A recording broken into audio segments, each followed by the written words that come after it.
village qu'il rencontra était absolument désert. Toutes les maisons avaient été incendiées, seul restait debout le clocher en pierre de l'église.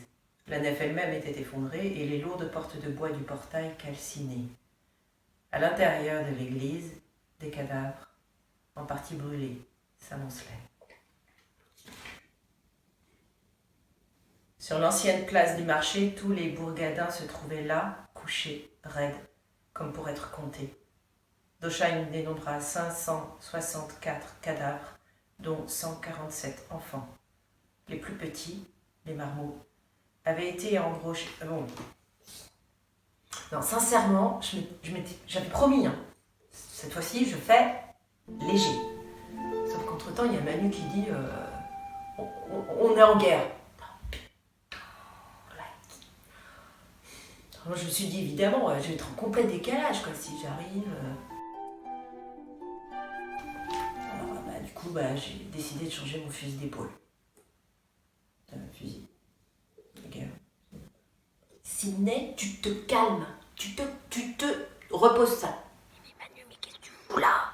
Fais gaffe à ce que tu dis, mais les mots, quoi, c'est important quand même. Regarde, tu me l'as tout énervé là. La sémantique, putain, la sémantique. Camus.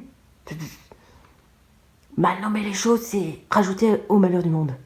Ça dit quelque chose quand même. Les mouchoirs rouges de Cholet de Michel Ragon. Ça commence en 1796, en pleine guerre de Vendée. Et paf, guerre et locale. Enfin, locale pour nous, quoi. Enfin, je sais pas pourquoi je dis ça, en fait, on s'en fout, ça, locale. Pour ce qui nous concerne là, dans le livre, on démarre à la fin de la première guerre de Vendée. Donc la première, 1793 jusqu'à 95, il y a une pause en 95, ça reprend. Nous, on arrive en 1796. Donc on a eu le soulèvement des paysans sur ce qu'on appelait la Vendée militaire. Donc la Vendée, le sud de Maine-et-Loire et Loire-Atlantique, et puis un morceau des Deux-Sèvres. La Révolution a besoin de troupes. Il y a des guerres aux frontières et il y a une levée d'hommes. Et là, ce serait la goutte d'eau qui fait déborder le vase, du refus d'aller au front pour en plus une république qu'on ne cautionne pas, quoi. Eh ben oui, parce que dans le soulèvement paysan, qui vont chercher des nobles pour avoir des généraux, pour pouvoir se structurer. Il y a de la répression derrière. Notamment, on a un gars qui est fort sympathique, qui s'appelle Carrier. Alors, comme il trouve que ça va pas assez vite en fait d'éradiquer tous les prisonniers en les fusillant, il va essayer de leur apprendre à nager par paquet de 12 en les jetant dans la Loire, mais plutôt genre ligotés avec un parpaing accroché au pied, quoi. Il y a un moment donné, ils vont envoyer des émissaires. Il y en a un qui va finir par dire je pense qu'il y a un problème, faudrait lui dire d'arrêter là. C'est un peu le carnage. En termes de carnage, on a aussi Turreau, donc, qui va se dire si je crame tout et que je trucide tout le monde.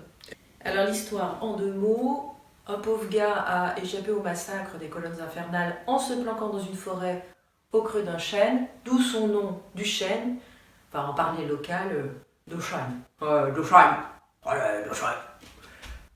Oui, j'ai moi-même une certaine aisance à me glisser dans l'univers provincial ayant des origines tutéreuses. Il est incroyable ce bouquin. Au début, on a l'impression d'être dans un récit assez classique. Et puis, peu à peu, on appréhende une autre façon d'être au monde. C'est un peu bienvenue chez les Chouans de la fin du XVIIIe siècle. Eux, ils se prennent donc la République, Napoléon, la Restauration avec les Bourbons, re-Napoléon, les Bourbons. En même temps, tu as un truc qui est hyper simple, c'est que, en gros, quand même, c'est un peu toujours les mêmes gars qui sont en place, au même poste. Constante, quoi. Oui, monseigneur le dauphin, alors, je vous présente les Vendéens. Oui, je les connais bien. Enfin, ce qu'il en reste, quoi. Pardon, oui, quoi? Ah, la veste! Ah oui, réversible, s'il vous plaît. Ah oui, et puis avec le passage aussi avec Napoléon, là, qui explique il faut pas supprimer le clergé, en fait, parce que si tu maîtrises les croyances, tu peux tenir le peuple, quoi. Si tu maîtrises les croyances, tu peux tenir le peuple, quoi. Si tu maîtrises les croyances, tu peux tenir le peuple, quoi. Bah, si tu maîtrises les croyances, tu peux tenir le peuple. Ça résonne ici, non? Forte des précédents malheureux d'Ernest et de Noémie, morts en bas âge, Louise prenait toutes les précautions pour la survie d'Arsène. On lui avait suspendu au cou des colliers de racines de guimauve et des dents de génisse, tondu les cheveux de bonne heure, puisque les cheveux tirent la force, jamais coupé les ongles, ce qui rogne l'esprit. Puisque pendant l'hiver il avait neigé quelques jours, on en profita pour lui garantir une aptitude de bon marcheur en lui mettant les pieds dans la neige. Et pourtant, malgré toutes ces attentions, Arsène mourut dans sa 2e année.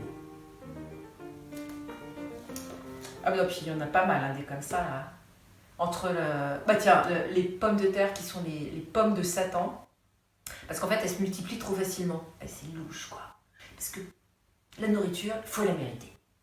Si t'en chies pas assez, c'est qu'il y a quand même un problème, quoi. Tu vois, c'est pas normal. Non, mais non, je me fous pas de la gueule, pourquoi tu dis ça? Ah non, alors attends, non, je suis pas d'accord là. Ouais, la croissance, un système économique qui repose sur la croissance, c'est pas une croyance. C'est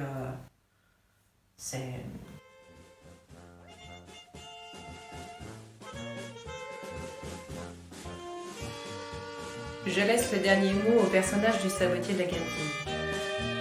La pauvreté, ça rend méchant. Et l'ignorance aussi.